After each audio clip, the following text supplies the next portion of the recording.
Кудайдын чакырыгы 11 май.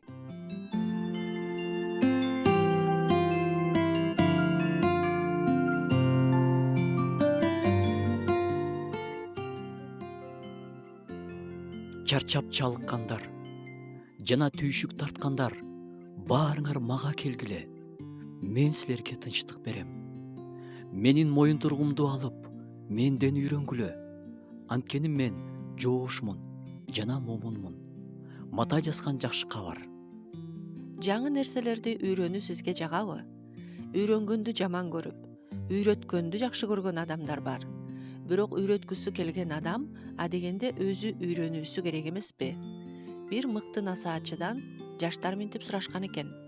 Сиз кайсы институтта окудуңуз эле? Ал суроого насаатчы Мариам университетинде окугам деген экен.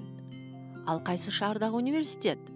Деп таң калышкандарга ал Ыйсанын бут алдына отуруп алып уккан Мариамдын университети деп жооп бериптир.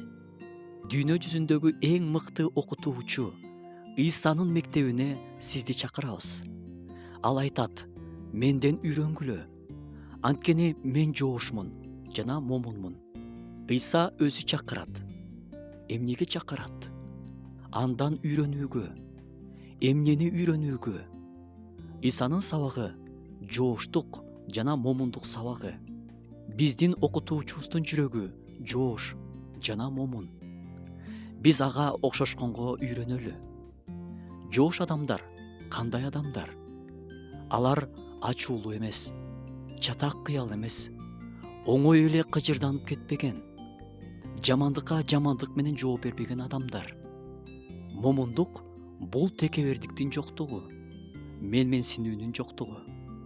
А текебердик бул күнөөнүн булагы. Текебердик бар жерде сүйүү жок, өзүнө табынуу бар. Эми суроо: биз Ыйсага окшошпузбу? Ачуу, текебердик бар жүрөк Ыйсага окшош боло албайт. Сизди бирөө капа кылып койгондо кандай реакция кыласыз? Теңирибиз жөнүндө эмне деп окуйбуз? Кордошкондо ал кордоо менен жооп берген эмес. Азап тартканда эч кимди коркуткан эмес. Бирок адилет сотко тапшырган. Дайыма Кудайдын мектебинде бололу. Бизге карата адилетсиз катуу мамиле болгон учурда да Ыйсага окшош реакция кылалы. Ал баардыгын орду ордуна коюп кое алат. Биз болсо аны туурап жашайлы. Биздин окутуучубуз момун жана жоош.